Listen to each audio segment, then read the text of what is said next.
step out of the vehicle. I detect the smell of marijuana. Deputy Clayton Hayes' voice was low, predatory, echoing off the concrete at the Interstate 85 rest stop in Georgia. His mirrored sunglasses hid the satisfaction in his eyes. Inside the silver sedan, Brenda Anderson froze. The 37-year-old nurse had just finished a punishing 12-hour shift at Grady Memorial Hospital. Her body ached. Her scrubs smelled faintly of antiseptic, and her only goal was to grab a coffee before the 2-hour drive home to her daughters. "I don't smoke.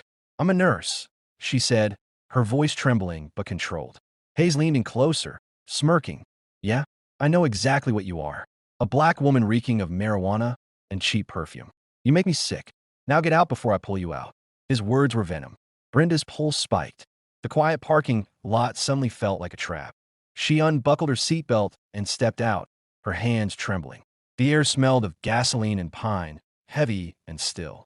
Without warning, Hayes shoved her against the hood. "You think you're better than me because you wear scrubs?" he hissed, pressing harder.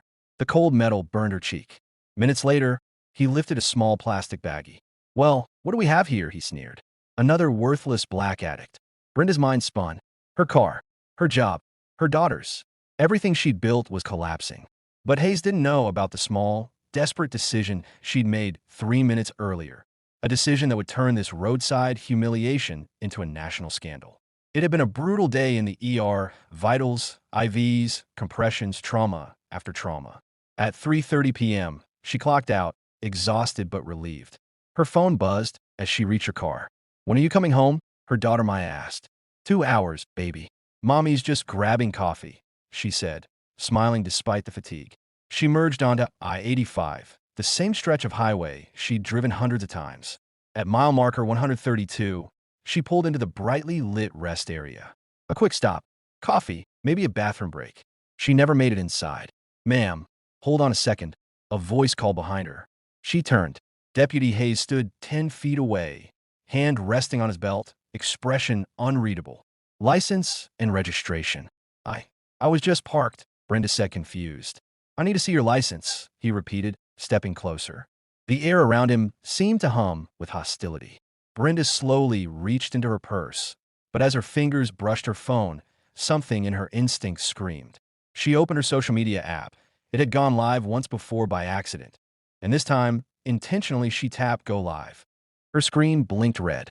She handed Hayes her license with her other hand. He glanced at it, then at her. "Step away from the vehicle. I smell marijuana." "Sir, don't." "You refusing to comply?" he interrupted.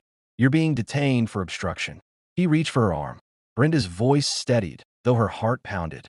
"I want everyone to know I'm being arrested." Hayes frowned. "What's that supposed to?" He spotted the phone on the hood, its screen glowing faintly. "Put that down," he barked. She didn't. She placed it deliberately screen up, facing the patrol car, still streaming live. The comments began instantly. "What's happening? This looks bad. Is this real?" Hayes yanked her wrist back, snapping the cuffs tight. "You people never learn," he muttered. Brenda winced, but said nothing. The metallic clink echoed across the lot. 4 minutes later, backup arrived. Deputy Morrison, a younger man, nervous, helped search her car. Brenda sat in the patrol seat, her phone still recording, capturing everything. Hayes and Morrison tore through her belongings. Medical paperwork, a lunchbox, her daughter's pink hair tie. Nothing. Then Hayes crouched by the rear tire, just out of view. When he rose, a small plastic baggie was in his hand. "Got it," he called out triumphantly. Morrison hesitated, his expression faltering. He hadn't seen Hayes find anything. "Do you have any cash?" Morrison asked Brenda through the window. "Large amounts." Brenda's stomach dropped. She understood now. This wasn't just an arrest. They were trying to seize her car, her belongings under civil asset forfeiture laws. She'd seen patients ruined by that. But they didn't realize every second was live. More than 1,200 people were watching. Some recognized her hospital ID badge. Others began screen recording. Comments flooded in. "Call a lawyer. This is illegal." "We see you, officer." Hayes returned, holding a citation. "You're being charged with obstruction of justice and possession of drug paraphernalia," he said smugly. "You'll have your day in court." He didn't notice that his face, his badge, and his words had been broadcast in real time to thousands more as the feed spread. Brenda sat motionless, her heart hammering, knowing that something irreversible had just begun, something far bigger than either of them could control. What paraphernalia? That's a medical kit. I'm a nurse. It contains sealed medical syringes. Hayes closed the door. Your car is impounded pending investigation. Brenda sat there, watching deputies tape off her vehicle. Her life momentarily stopped. She was driven to the county jail, bonded out by her sister hours later, and returned home to hug her daughters tighter than usual. She didn't sleep, unaware her live video was going viral, unaware an investigative reporter was already dissecting it.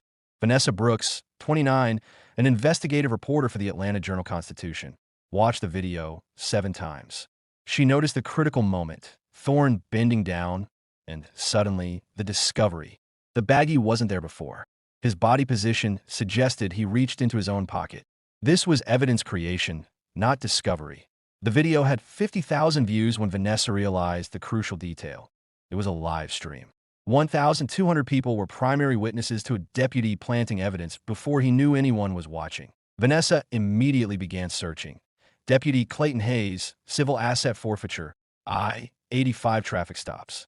Within an hour, she found 6 similar cases. Same rest stop, same deputy, charges dropped, vehicles seized. This wasn't one bad stop. It was a systematic pattern. By midnight, the video had 500,000 views. She pulled county budget documents, revealing a 400% increase in asset forfeiture revenue for the sheriff's office in 5 years, most of it from I-85, mile marker 132. Hayes and Morrison received significant performance bonuses. The evidence revealed a system designed to generate revenue by targeting people who wouldn't fight back. The next morning, Alara's hospital placed her on unpaid administrative leave. Desperate, she was contacted by Lawrence Sterling, a civil rights attorney offering pro bono service. Sterling recognized the power of the live stream. You're the catalyst, he told Brenda. The one case they couldn't bury. He filed an emergency federal complaint. At 3 p.m., the FBI issued a statement, opening an investigation into potential civil rights violations. Sheriff Raymond Burke, seeing the walls close in, held a defensive press conference, but within hours, he placed Hayes, Morrison, and a 3rd deputy on administrative leave. The key was Detective Nina Torres, who worked in internal affairs. She had watched Brenda's video and recognized the tactics from years of buried complaints. She had secretly copied performance emails, bonus ledgers, and demographic data that proved the department operated a systematic seizure-for-profit scheme. She sent the encrypted files to Vanessa Brooks, then walked into the FBI office. The evidence of a systemic violation was overwhelming. The Piedmont County Commission called an emergency hearing. Brenda spoke first, her voice calm, stating the facts. I was targeted because I fit a profile, because my arrest would generate revenue. The system incentivizes seizures over justice. Vanessa and Sterling presented their data, the 6-case pattern, the financial incentives, the demographic disparities. The commission voted 5-0 to refer all findings to the FBI and implement an immediate moratorium on civil asset forfeiture. The charges against Brenda Anderson were dropped 2 days later, citing newly available evidence. Grady Memorial reinstated her with full back pay.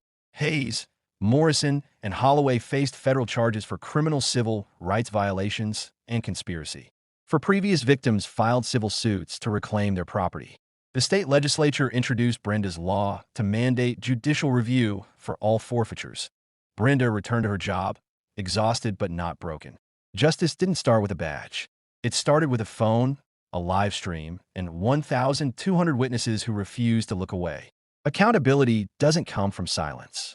It comes from people who refuse to accept injustice as normal.